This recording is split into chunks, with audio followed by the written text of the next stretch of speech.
بسم اللہ الرحمن الرحیم رب اشرح لی صدری ویسر لی امری واحلل عقدۃ من لسانی یفقہوا قولی ربی زدنی علما۔ السلام علیکم ورحمۃ اللہ وبرکاتہ۔ میں امید کرتی ہوں کہ آپ سب بچے ایمان اور صحت کی بہترین حالت میں ہوں گے، اور اللہ تعالیٰ سے دعا ہے کہ آپ سب کو اپنے حفظ و ایمان میں رکھے۔ بچوں، آج سے ہم اپنا سیکنڈ ٹرم سٹارٹ کر رہے ہیں۔ آپ اردو کی چوتھی کتاب اوپن کریں اور سب سے پہلے فہرست مضامین آپ اوپن کریں، جس سے ہم دیکھیں گے کہ ہمارا فرسٹ ٹرم میں کون سا سبق سٹارٹ ہو رہا ہے۔ آج ہم سبق نمبر 10 اشرف کی شوہی، صفحہ نمبر 51 شروع کریں گے۔ تو آپ سب بچے 51 پہ اشرف کی شوہی نکالیں گے۔ بچوں، یہ ہے پیج نمبر 51، سبق نمبر 10 اشرف کی شوہی۔ سب سے پہلے ہم اپنے تدریسی مقاصد میں دیکھیں گے آپ بچوں کو یہ بتانا کہ مذاق ایسا کیا جائے جس سے لطف آئے، یا ایسا مذاق ہرگز نہیں کرنا چاہیے جس سے کسی کو تکلیف یا شرمندگی ہو، اور مزاحیہ ادب سے لطف اندوز ہونے کا اپنے اندر آپ ذوق پیدا کریں۔ یہ دو چیزیں ہیں، اس سے آپ اندازہ کریں گے۔ ایک مزاحیہ ادب ہوتا ہے اور ایک مزاح ہوتا ہے اور ایک مذاق ہوتا ہے۔ ہمیں مزاح سے لطف اندوز ہونا چاہیے، لیکن ہمیں کسی کا مذاق نہیں اڑانا چاہیے۔ ہم اشرف کے شوہی کی آج ریڈنگ کریں گے بک پر سے۔ تو آپ سب بچے اپنی بک کا پیج نمبر 51 اوپن کریں۔ اشرف بڑا ذہین لڑکا تھا اور بہت شوخ بھی۔ اسے لوگوں کے ساتھ مزاح کرنے میں بڑا مزہ آتا تھا، خاص طور پر بہن بھائیوں کو چکر دیتا، طرح طرح کے کرتب دکھا کر اچنبے یعنی تعجب میں ڈالتا، مگر ایسی کوئی بات نہیں کرتا تھا جس سے تکلیف پہنچے۔ ایک دن اس نے صبح اٹھ کر کہا کہ میں تو چھت کی منڈھیر پر بچھونا کر کے سوؤں گا۔ منڈھیر کہتے ہیں بچوں دیوار کا بالائی سرا، یعنی دیوار کا اگلا سرا۔ بھائی بہن سن کر چونک پڑے، یعنی حیران ہو گئے کہ یہ کیسی بات کر رہا ہے۔ کچھ رشتہ دار کنبے کے بہن بھائی بھی آئے ہوئے تھے۔ کنبے کہتے ہیں خاندان کو۔ سب نے کہا یہ کیسے ہو سکتا ہے، نیچے لڑک جاؤ گے، لڑک جانا گر جاؤ گے۔ اس نے کہا یہ بات بس آپس میں رہے، یعنی اس نے رازداری برتنے کا کہا۔ پھر بھی چھوٹی بہن سن کر پریشان ہوئی۔ اس نے اماں سے جا لگایا یعنی اماں سے شکایت لگائی کہ اشرف بھائی آج رات کو چھت کی منڈھیر پر بچھونا بچھا کر سوئیں گے۔ بچھونا کہتے ہیں بستر کو۔ اماں نے سنا تو مسکرائیں، پھر منع کیا کہ سچ مچ ایسی حرکت نہ کر بیٹھنا۔ اشرف نے کہا خواب میں ہدایت ہوئی ہے، ہم کیسے ٹال سکتے ہیں۔ دن بھر اس نے بہن بھائیوں سے خدمت کروائی۔ سب بچے منتظر رہے کہ شام ہو تو اشرف کو اپنا کہا پورا کرتا ہوا دیکھیں۔ خدا کر کے سونے کا وقت آیا۔ اشرف نے دری، چادر اور منع بھائی کی تکینی یعنی چھوٹا تکیہ ساتھ لی اور کہ وہی منڈھیر پر بچھائی جا سکتی تھی۔ سب بچے ساتھ چلے اور چھت پر پہنچے۔ نیچے جھانکا تو خوف آنے لگا۔ ظاہر ہے چھت کی اوپر والی منڈھیر پہ سے جب نیچے دیکھیں گے تو ان کو خوف ہی آئے گا کہ کتنی اگر خدا نہ خواستہ کوئی نیچے گر جائے تو اس کا تو حشر نشر ہو سکتا ہے۔ اشرف نے دری اور چادر منڈھیر پر بچھائی، اس پر تکینی رکھ کر چادر کی سلوٹیں درست کیں۔ سلوٹیں یعنی چادر میں جو شکنے پڑ جاتی ہیں ان کو درست کیا۔ بچوں کے منہ حیرت سے کھلے ہوئے تھے۔ بچھونا کرنے کے بعد اشرف نے کہا دیکھو بھئی ہم نے منڈھیر پر بچھونا بچھا دیا ہے۔ سب نے کہا ہاں۔ بولا اچھا تو اب ہم سوتے ہیں۔ یہ کہہ کر چلا اور اپنے پلنگ پر آ کر لیٹ گیا۔ بچے کھسیانے ہو گئے یعنی شرمندہ ہو گئے۔ وہ جو ہیں اشرف کی بات کو صحیح طریقے سے سمجھ نہیں پائے، مگر کھلکھلا کر ہنس پڑے، یعنی کھل کر ہنسے۔ وہ جو سارے دن کی ان کو بے چینی تھی اور ایک پریشانی کا ماحول تھا، اس سے جب وہ نکلے تو کھل کر ہنسے کہ لو بھئی اشرف نے اپنا کہا پورا کر دیا اور اس کی جان بھی بچ گئی۔ یہ تھی جی آج کی کہانی اور آپ کا سبق نمبر 10 آپ کے فرسٹ ٹرم کا۔ تو اب ہم اس کی مشق کی طرف آتے ہیں۔ پیج نمبر 53 پہ آپ مشق کی طرف آئیں تو یہاں پہ کیا ہے، سوالوں کے جواب دیں جی۔ اشرف کیسا لڑکا تھا اور اسے کس کام میں مزہ آتا تھا؟ بچوں ابھی آپ کی ورک بکس نہیں آئیں تو ہم یہ سارا کام بک سے ہی کرتے ہیں، اور آپ کو ابھی میں سارا کچھ بتاؤں گی کہ ان سوالات کے جواب آپ کیسے بک کے اندر سے تلاش کر کے لکھیں گے، اور انہیں یاد بھی کرنا ہوگا، اور جن سوالوں کو پہ ضرورت ہوئی تو آپ ان کو اپنے الفاظ میں بھی ڈھال سکتے ہیں۔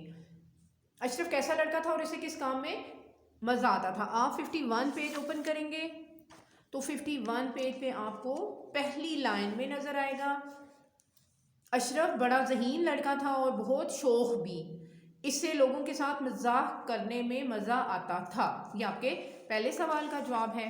اب آپ دوسرا سوال دیکھیں، اشرف کے بہن بھائی کس بات پر چونک پڑے؟ اشرف کے بہن بھائی کس بات پر چونک پڑے؟ اس سوال کا جواب بھی 51 پیج نمبر پہ ہے۔ تیسری لائن دیکھیں، ایک دن اس نے صبح اٹھ کر کہا کہ میں تو چھت کی منڈیر پر بچھونا کر کے سوؤں گا، بھائی بہن سن کر چونک پڑے۔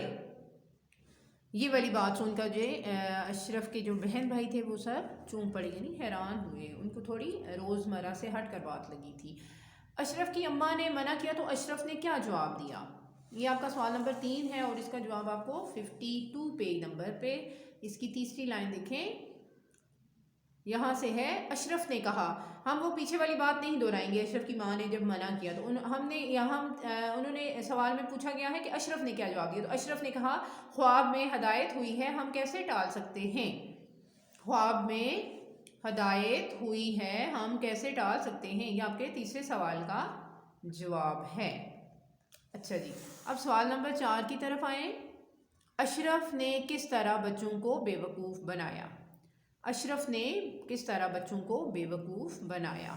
اب آپ نے اس سوال کا جواب دیکھیں،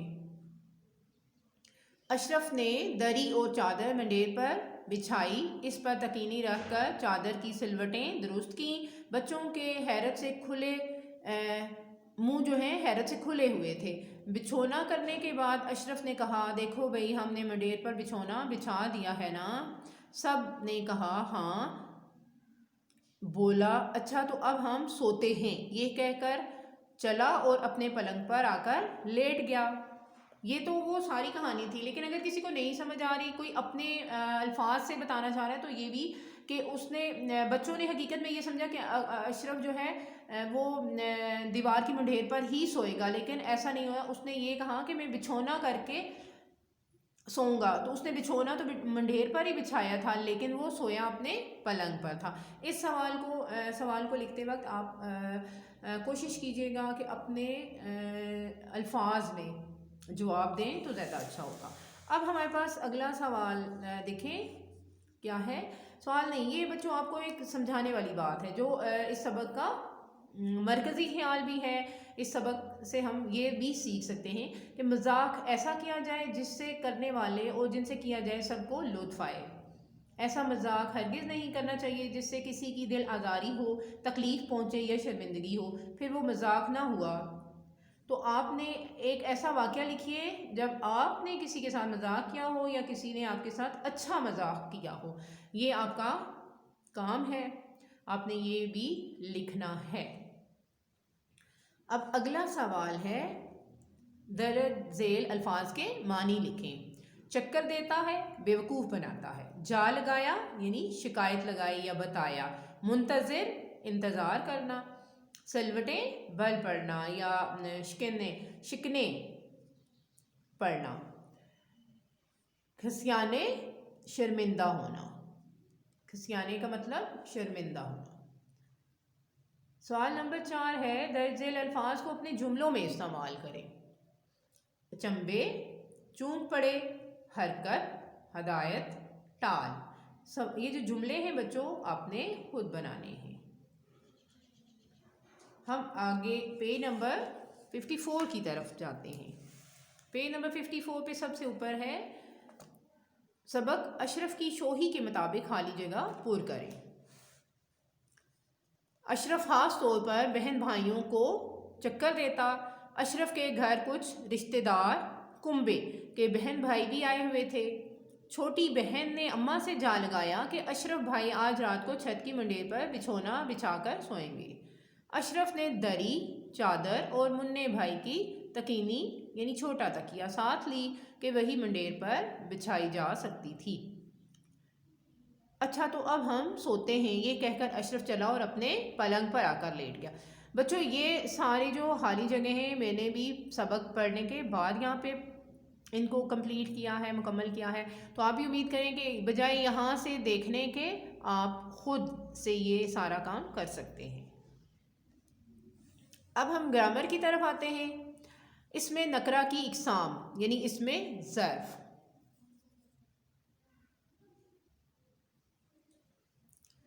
اس میں نکرہ کی اقسام، اس میں ظرف۔ اس میں ظرف وہ اسم جس میں جگہ یا وقت کے معنی پائے جائیں۔ مثالیں دیکھیں، صبح، شام، مدرسہ وغیرہ۔ اس میں ظرف کی دو اقسام ہیں۔ اس میں ظرف زمان وہ اسم جس میں وقت کے معنی پائے جائیں جیسے صبح، کل وغیرہ۔ دوسرا ہے اس میں ظرف مکان وہ اسم جس میں جگہ کے معنی پائے جائیں جیسے مسجد، لاہور وغیرہ۔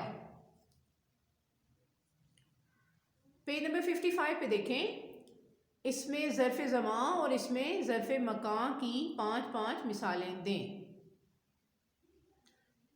کالم میں ہم نے لکھنا ہے ایک طرف اس میں ظرف زمان اور دوسری طرف لکھنا ہے اس میں ظرف مکان۔ زمان میں وقت آئے گا جیسے آج، صبح، شام، کل، ہفتہ، سال، ہفتہ، مہینہ، اور دوسری طرف ظرف مقام میں کیا ہے؟ اسکول، گھر، اسلام آباد، مسجد، لاہور وغیرہ۔ سوال نمبر 7 ہے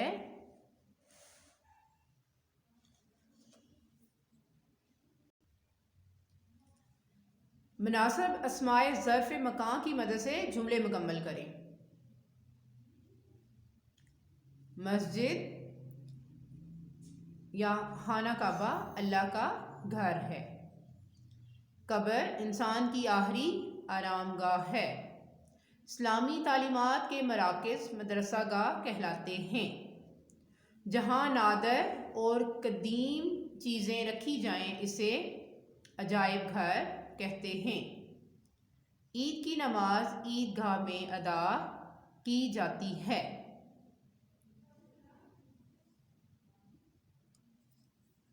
بچوں یہ تھا آپ کا سبق نمبر 10 سیکنڈ ٹرم کا پہلا لیکچر۔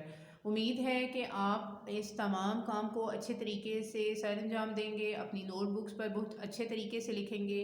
اپنا بہت سارا دھیان رکھیے گا۔ فی امان اللہ۔